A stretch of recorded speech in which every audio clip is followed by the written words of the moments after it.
Hello everyone, তোমরা সব কেমন আছো? আশা করি তোমরা খুব ভালো আছো, সুস্থ আছো। Welcome back to our channel. তো আজকে একটা কাঁচা আম মাখা করব। কিভাবে মাখা করছি দেখতে থাকো। আর সিম্পলভাবে মাখা করব, এত কিছু পরিমাণ সব কিছু দেবো না। আর আমটাকে ভালো করে খোসাটা ছাড়িয়ে নেবো আমি।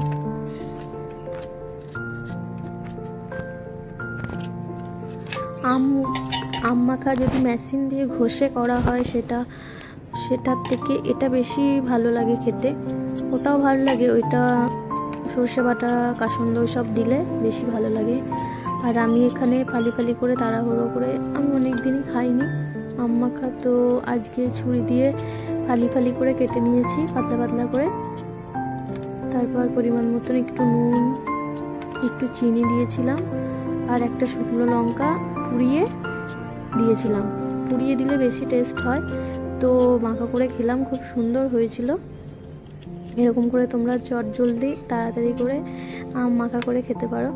আর গরমের দিনে দুপুরে যদি আম মাখা হয় তো খুবই ভালো লাগে। ছোটোবেলায় তো খুব খেতাম, সব বান্ধবীরা বন্ধুরা মিলে, পাড়ার সবাই মিলে একসাথে মাখিয়ে আম মাখা করে খেতাম। তো সেই মজাটা আর পাই না। আগে ছোটবেলায় ভালো ছিলাম, তো এখন তো অতটা খাওয়া হয় না। তো আজকে দেখি কাঁচা আম আছে, তো ভাবলাম যে একটু মাখিয়ে খাই। আর আরাধ্যাও ছিল, ননি তো ঝাল খেতে পারে না, তাও ওকে বললাম নুন দিয়ে চিনি দিয়ে মাখিয়ে দিয়ে, বলছে না আমি ঝাল দেওয়াই খাবো। তো একসাথেই মাখিয়েছি। একটা খেয়ে বলছে মা কি ঝাল, আমি খেতে পাচ্ছি না, ভালো লাগছে খেতে, দারুণ বলছে। তো দেখতে দেখো আমি কিভাবে মাখাই। দেখো পাতলা করে কেটে নিচ্ছি, পাতলা করে কেটে নাও, স্লাইস করে।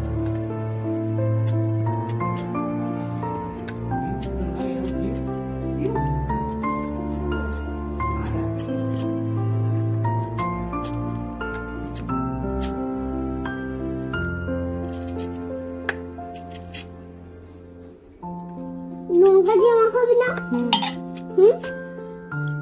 লঙ্কা দিলে ঝাল হবে। হ্যাঁ, তোকে চিনি দিয়ে দেবো, আমি লঙ্কা দিয়ে দেবো।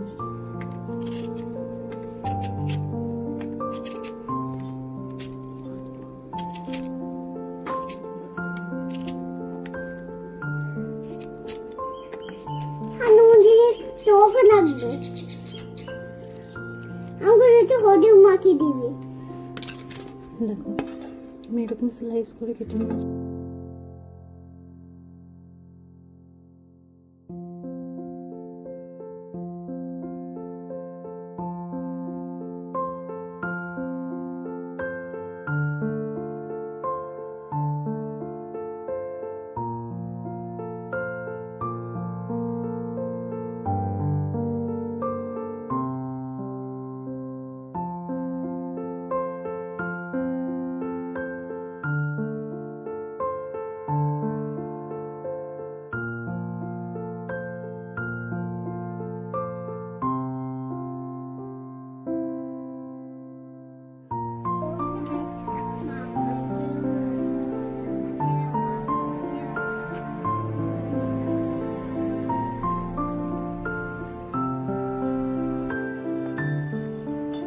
এটা দিচ্ছি, দাঁড়া।